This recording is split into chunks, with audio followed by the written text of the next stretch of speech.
This is the Late Round Podcast with your host, JJ Zacharisa.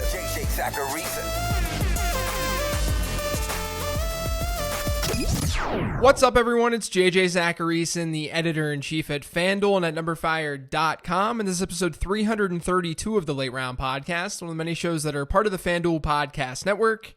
Thanks for tuning in. It's hard to believe, but this is the last 15 transaction show of the season.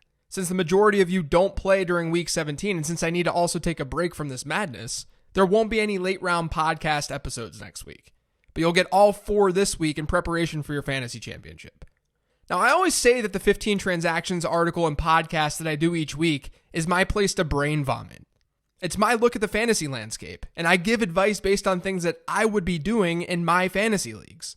And I try to put myself out there. I try not to hold anything back. Sometimes that leads to really good decisions, and sometimes it leads to bad ones. But obviously, the hope is that the good far outweighs the bad. And I really hope that you guys were able to pick up on the process along the way. The process of how to effectively buy and sell and what to look for. That process is what's going to help you win in the long run. Not my podcast where I just tell you who to trade for. I mean, I want you to still listen to the show, don't get me wrong, but we're sort of in this together. That's what I like about it. So I just want to say about this specific show, thank you. Thank you for listening all season long and taking the bad with the good, for understanding that not everything will be perfect, but it'll be perfect enough to win a fantasy championship.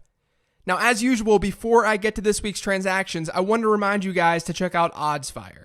It's the premier odds comparison experience across major bookmakers and the regulated U.S. market. I reference odds throughout today's show, and I got all of those odds at numberfire.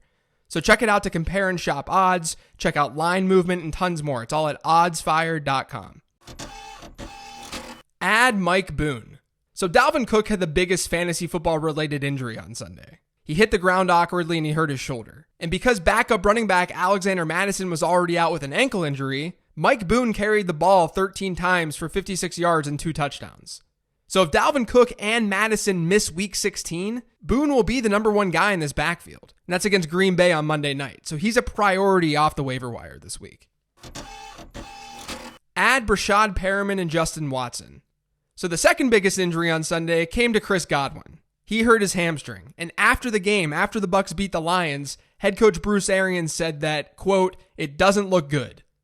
That sounds a lot like what we heard from Bruce Arians a week ago with Mike Evans. And as we know, Mike Evans is now out for the year.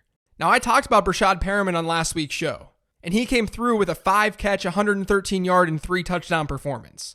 I will say, though, I was a little bit disappointed that he didn't even hit a 15% target share in that game against Detroit. But he becomes the de facto top option for Jameis Winston without Chris Godwin and Mike Evans. And then in that game, Scotty Miller, a wide receiver who didn't play the week prior, he also injured his hamstring. So Mike Evans, Chris Godwin, and Scotty Miller all have hamstring injuries. Miller was playing ahead of Justin Watson in that game. So if Miller's out, then Justin Watson also becomes a viable option, especially this week because they get the Houston Texans. Add Boston Scott. There's lots of love out there for Miles Sanders because he had an awesome performance in week 15. He had 172 total yards and 2 touchdowns, but don't ignore Boston Scott, especially if you really need a running back. He was on the field a lot with Sanders. He ended up playing 45.5% of Philadelphia's snaps. And because the Eagles don't have any pass catchers, Boston Scott saw a 17.5% target share. So in deeper PPR formats, I do think that he's a decent enough desperation flex play.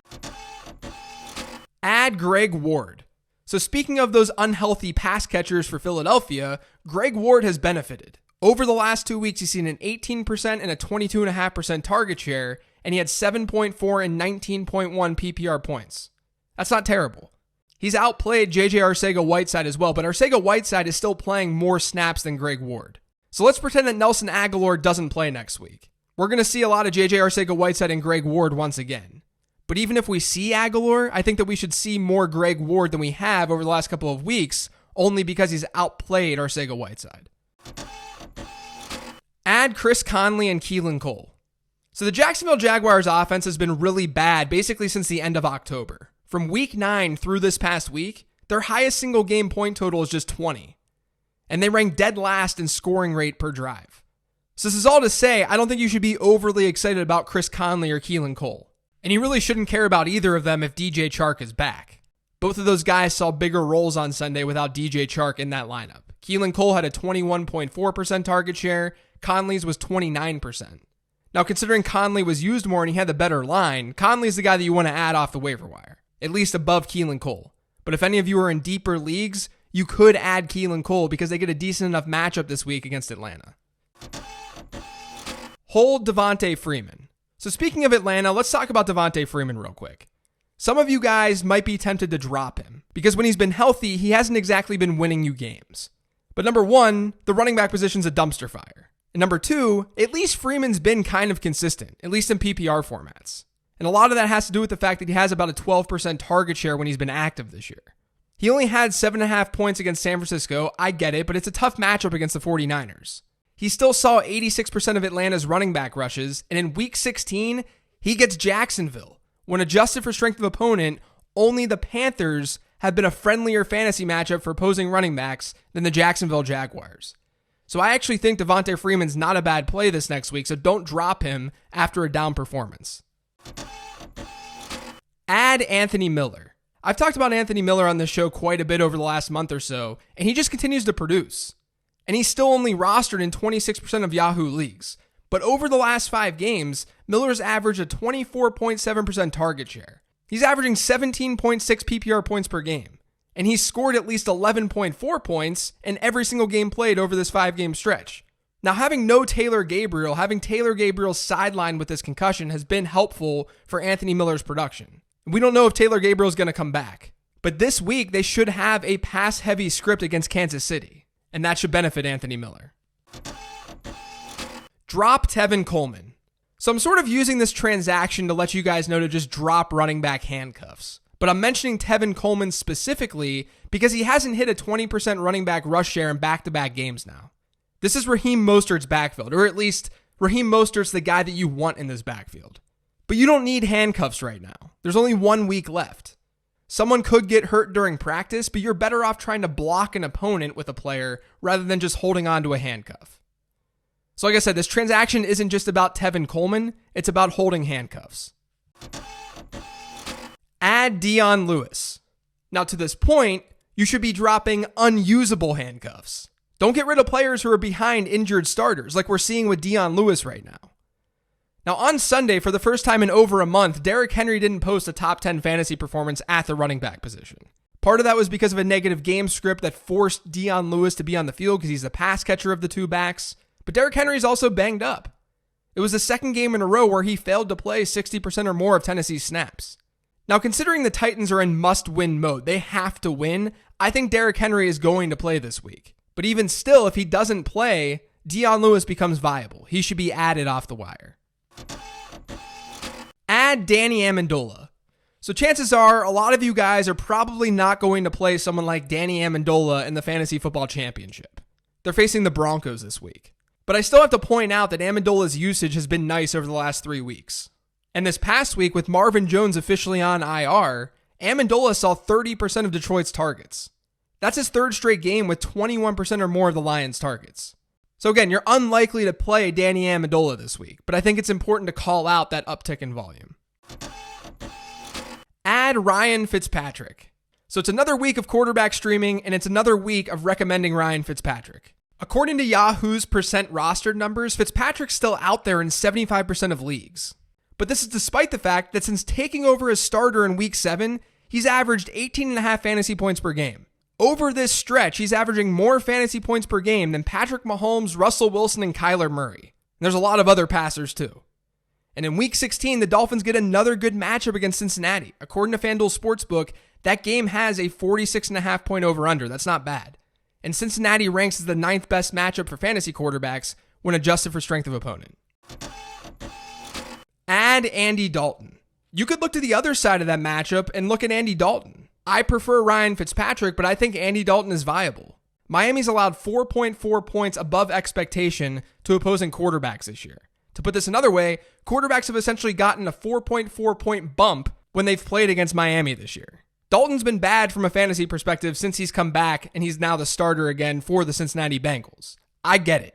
That's why I like Fitzpatrick more. But given the matchup, he's not the worst streamer in the world. Add Mike Gesicki. So you're probably sick of me talking about Mike Gesicki by now. I think I've talked about him for the past 5 weeks on this show. But he keeps seeing work and people aren't rostering him. He's now seen a double-digit percentage target share in 7 straight games. He had 19.5% of the team's targets this past week. His average target share per game is above 17% during this time. And in week 16, he gets that Bengals matchup. They've been fine against tight ends, but you have to like the environment for scoring or potential scoring, because Miami shouldn't have that much trouble moving the ball. Add the Indianapolis Colts defense. So it's week 16. There's not any buy sells. It's kind of a boring week overall for this podcast. So I'm just going to go through 3 defenses that you could potentially stream. The first one is Indianapolis. They're playing at home. That's a plus. And they get Carolina, which is also a plus. It does sound like Will Grier is going to start for the Panthers, but I don't really care who's under center. It's a plus matchup regardless. Since week 8, defenses against the Panthers have scored an average of 11.5 standard fantasy points per game. And none of those defenses have ranked worse than 17th in weekly defensive scoring. The Colts are 6.5 point favorites. They should be playing with a positive game script. I think that they're fine from a fantasy standpoint. Add the Denver Broncos defense.